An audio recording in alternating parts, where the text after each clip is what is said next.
आम भारतवर्ष में 40% रु 90% लोक विटामिन डी अभाव में पीड़ित अच्छा। आगुरी गोटे एमती टाइम थिला जो टाइम रे आम शरीर में गोटे सर्टन एज पर आम विटामिन्स अभाव देखा पाऊे, किंतु एबे एमती टाइम आसीगला कि प्राय युवपीढ़ी मान पाखे विटामिन्स अभाव बहुत मात्रा देखा मिलूँ। तो आज वीडियो रे आमे विटामिन्स डी विषय रे पूरा डिटेल्स रे जानिबा। आम शरीर रे विटामिन्स डी रो इम्पोर्टेंस एते कोन पई अछि एवं विटामिन्स डी रो अभाव रु कोन कोन सब आम शरीर रे असुविधा हेई थाए एवं जदि आमर विटामिन्स डी रो अभाव हेइची ताहेले आमे को टेस्ट करिबा। यह सहित आम एक कथा जानिबा कि विटामिन्स डी रो अभाव जदि आम शरीर रे अछि ताहेले आमर कोन कोन सब असुविधा हबो एवं जदि विटामिन्स डी रो अभाव आम शरीर रे आमे देखिबा को पाउचंती ताहेले हमकु को टेस्ट सब करबा को पड़िबो एवं आम डाइट रे को खाइबा को सब ऐड करबा को पड़िबो। Hello everyone, welcome to Odia women's corner. तो चलंतु आज रे वीडियो को स्टार्ट करबा। प्रथम आम कथा बा कि विटामिन्स डी आम शरीर पई एते इंपोर्टेंस कोन पई हेई थाई। विटामिन्स डी रो सबुठारु मेन काम होउची आम खाइबारु कैल्शियम एवं फास्फोरस को एब्जॉर्ब करिबारे सहायता करिबा। कैल्शियम एवं फास्फोरस बहुत इंपोर्टेंट हेई थाए आमर जो बोन थाए माने आम हाड़ को स्ट्रांग करिबारे एही दुईटी जिंस बहुत आवश्यक हेई थाए। विटामिन डी कारणरू आम शरीर रे कैल्शियम तैयारी हेई थाए। विटामिन डी आम पाकस्थली कैल्शियम को एब्जॉर्ब करके आमर जो बोन पाखरे सेटा पहुंचाई थाए जहाँ फल आम बोन स्ट्रांग हेई थाए। यह सहित आम शरीर को विभिन्न प्रकार इन्फेक्शन बचाऊा सेल मानक एटा हेल्दी रखी थाए एवं आम इम्यून सिस्टम को माने रोग प्रतिरोधक शक्ति को स्ट्रांग करी थाए।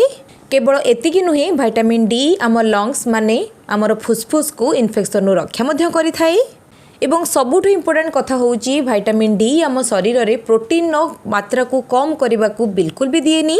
एबे आमे जानिबा जदि आम शरीर रे विटामिन डी रो अभाव अछि ताहेले हमकु को असुविधा सब हबो, आमे को जिंस सब देखिबा को पाइबा।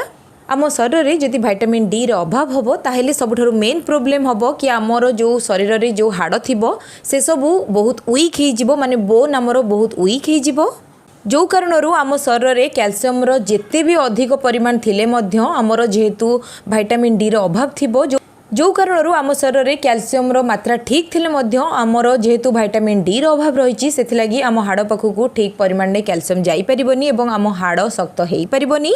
यह सहित आम रक्त रे जदि कैल्शियम रो अभाव रहिबो ताहेले आम रक्त आम हाड़ ठारू कैल्शियम नबा स्टार्ट करिदबो, जो कारणरू विटामिन डी रो अभाव रु जो सब असुविधा हुए से सब असुविधा आम शरीर रे देखा जेमती आम शरीर रे वीक बोन्स हम और वीक मसल्स हम माने आम शरीर हाड़ सब बहुत दुर्बल हो आम मांसपेशी वीक हो माने दुर्बल हो।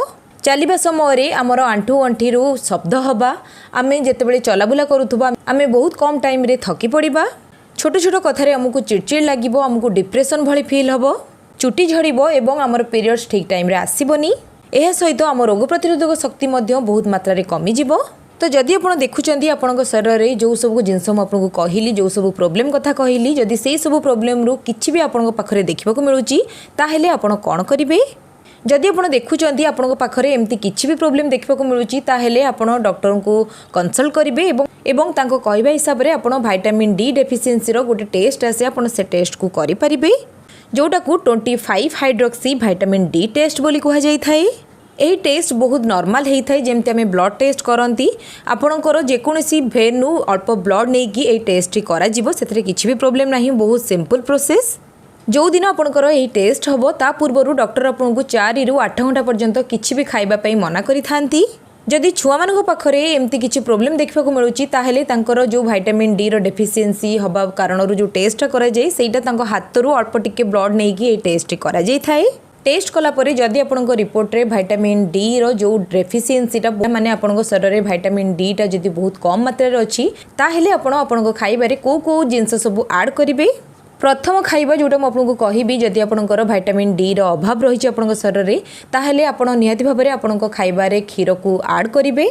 क्षीर हूँ विटामिन डी रो गोटे बहुत बड़ सोर्स। यह सहित आप क्षीर जातीय जिनस जमी दही है कि पनीर है एसबू आप खाइबारे ऐड करेंगे।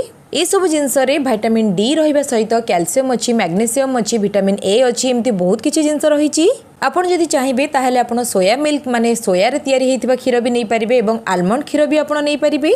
सेकेंड जदि आम परिबा कथा कहबा ताहेले आपण ग्रीन वेजिटेबल माने सबुज पनीपरिबा आपण खाइबारे निहाती भाव ऐड करेंगे। किंतु स्पेशली मशरूम रे विटामिन डी बहुत मात्रा रे अच्छी माने छतु रे विटामिन डी बहुत मात्रा रे अच्छी। तो आपन शरीर में जदि विटामिन डेफिशिएंसी रही ताहले आपन छतु आपन खाइबारे निहाती भाबरे ऐड करंतु। थर्ड रे आउ गोटे बहुत इंपोर्टेंट सोर्स अच्छी जोटा आपन बिना पैसा खर्च करिकी आपन शरीर में आपन विटामिन डी रो जो डेफिशिएंसी को पूरण करि परिबे सेटा होची हमरो सकाळर सूर्य किरण। विटामिन डी को सनशाइन विटामिन भी कहा जाय थाए।